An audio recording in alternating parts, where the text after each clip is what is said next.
Hi friends, I am Suneet Sangai from रेनबिस investment और आज का हमारा टॉपिक है टॉप 5 पीएसयू स्टॉक्स 2021 के। यूजुअली मैं पीएसयू स्टॉक्स अवॉइड करता हूं, बट कुछ लिमिटेड पीएसयू स्टॉक्स ऐसे होते हैं जिनके बिजनेस काफी अमेजिंग होते हैं और उनमें अगर हम इन्वेस्ट करते हैं तो अमेजिंग रिटर्न्स मिलते हैं हमें।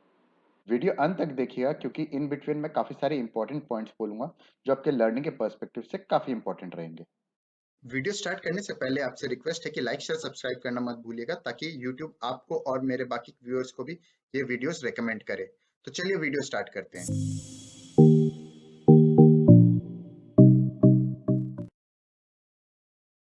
पहला स्टॉक है एसबीआई कार्ड्स। एसबीआई कार्ड्स की बात करें तो ये क्रेडिट कार्ड्स के बिजनेस में है।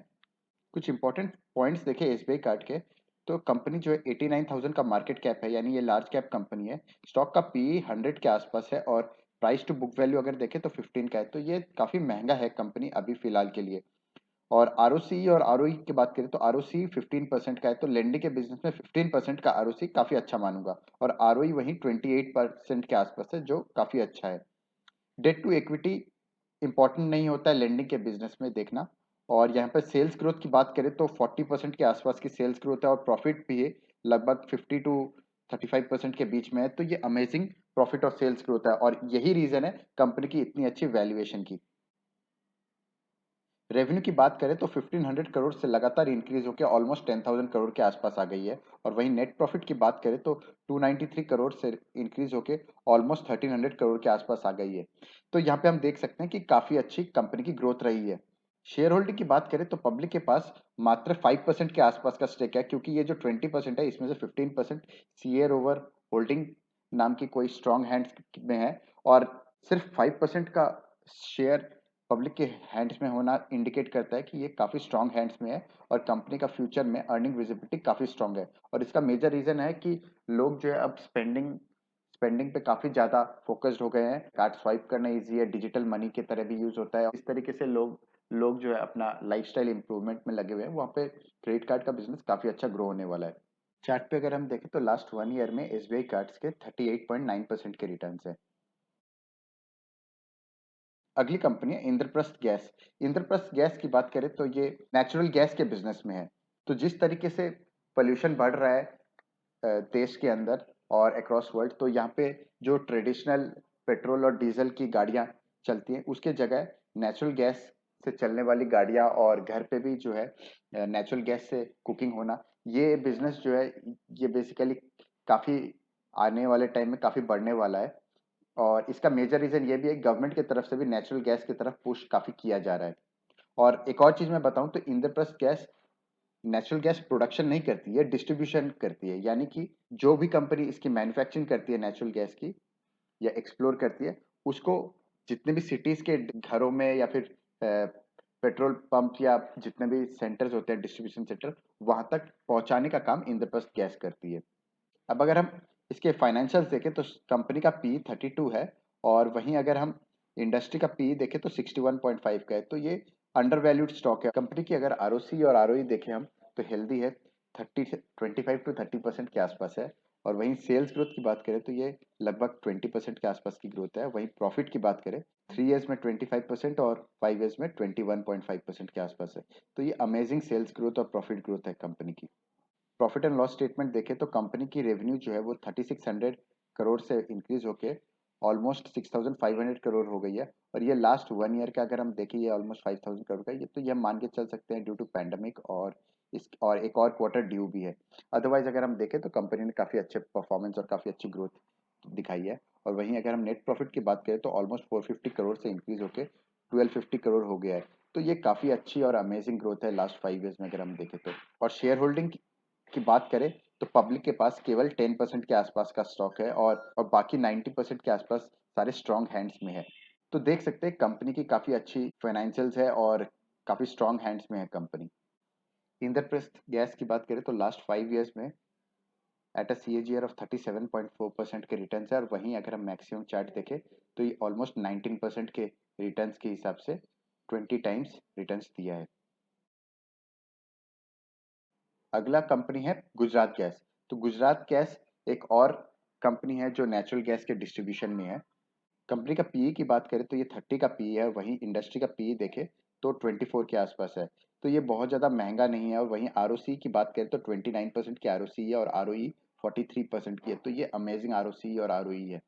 और सेल्स ग्रोथ की बात करें तो लास्ट 3 ईयर्स के 26% की सेल्स ग्रोथ है। और वहीं लास्ट 5 ईयर्स की देखें तो ये अच्छी नहीं है, बट लास्ट 3 ईयर्स में काफ़ी अच्छी सेल्स ग्रोथ रही है कंपनी की। और वहीं प्रॉफिट की बात करें तो 74% की सीएजीआर प्रॉफिट है कंपनी की। और वहीं लास्ट 5 ईयर्स की प्रॉफिट की बात करें तो 21% की प्रॉफिट है। तो ये अमेजिंग प्रॉफिट है। और अगर हम पीएनएल में देखें तो सेल्स हालांकि बहुत ज़्यादा ग्रो नहीं हुआ है, 9000 करोड़ से इंक्रीज होके ऑलमोस्ट 10,500 करोड़ के आसपास ही है। बट अगर आप नेट प्रॉफिट दोगे तो ये 450 करोड़ से इंक्रीज होकर ऑलमोस्ट 1200 करोड़ आ गया है। और ये अमेजिंग है। और इसका मेजर रीजन है ऑपरेटिंग प्रॉफिट मार्जिन, जो 12% से इंक्रीज होकर ऑलमोस्ट 16% के आसपास आ गया है। यहाँ पे आप कह सकते हो कि 2020 में 1% का ही टैक्स लगा था, जिसकी वजह से नेट प्रॉफिट इतने ज़्यादा नज़र आ रहे हैं। लेकिन एक और चीज़ आपको देखनी चाहिए कि ऑपरेटिंग प्रॉफिट की भी बात करें तो ये 1100 करोड़ से इंक्रीज होकर ऑलमोस्ट 1650 करोड़ के आसपास हुआ है। तो इसका मेजर रीज़न ऑपरेटिंग एफिशिएंसी ही है। और शेयर होल्डिंग की बात करें तो शेयर होल्डिंग में आप देखोगे पब्लिक के पास 22.78%, -6.82, -3.87, -3.1%। तो लगभग 9% के आसपास की होल्डिंग ही पब्लिक के पास है। तो दिखता है कंपनी काफ़ी स्ट्रॉन्ग हैंड्स में है। गुजरात गैस की बात करें तो लास्ट 5 ईयर्स में 37.5% के इंटरेस्ट रेट से इसने ग्रो रिटर्न्स दिए हैं। और वहीं अगर हम मैक्सिमम चार्ट की बात करें तो ऑलमोस्ट 20% के सीएजीआर से कंपनी ने रिटर्न दिए हैं। अगली कंपनी है गुजरात स्टेट पेट्रोनेट। तो Gujarat state Petronet another natural gas transmission company है।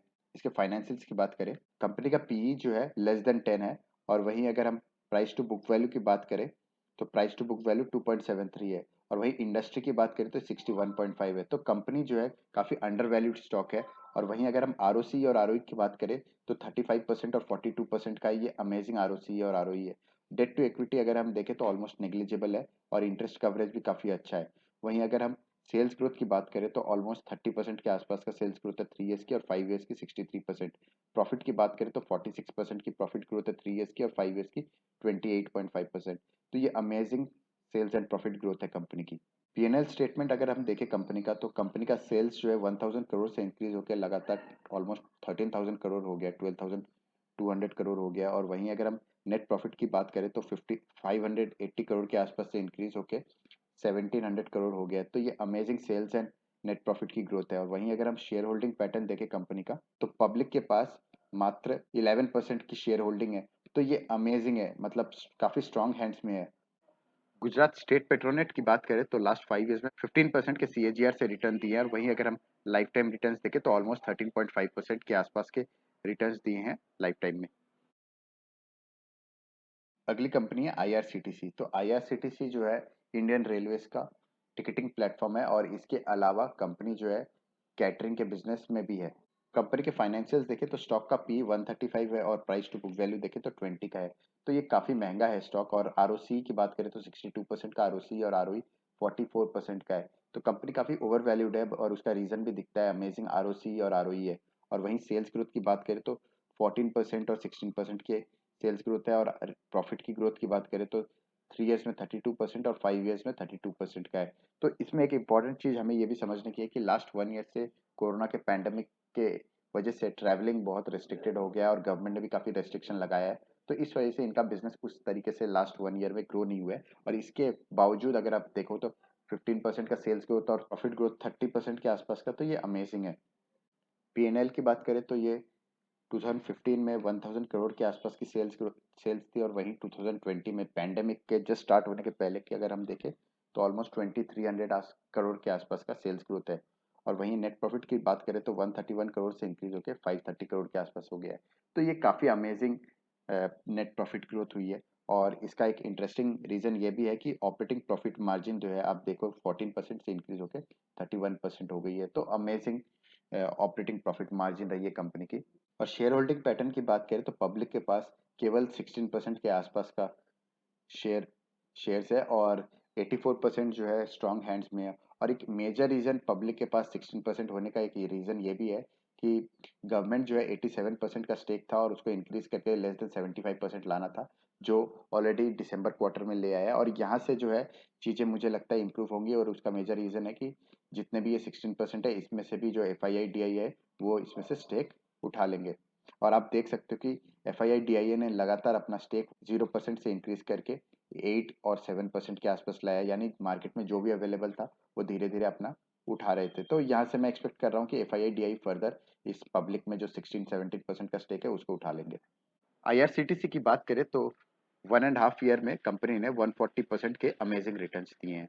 That's all for today. अगर वीडियो इंटरेस्टिंग लगी है तो चैनल को सब्सक्राइब कीजिएगा और अपने दोस्तों से भी शेयर कीजिए, क्योंकि ऐसे इंटरेस्टिंग वीडियोस मैं लाता रहता हूँ। That's all for today. Thank you.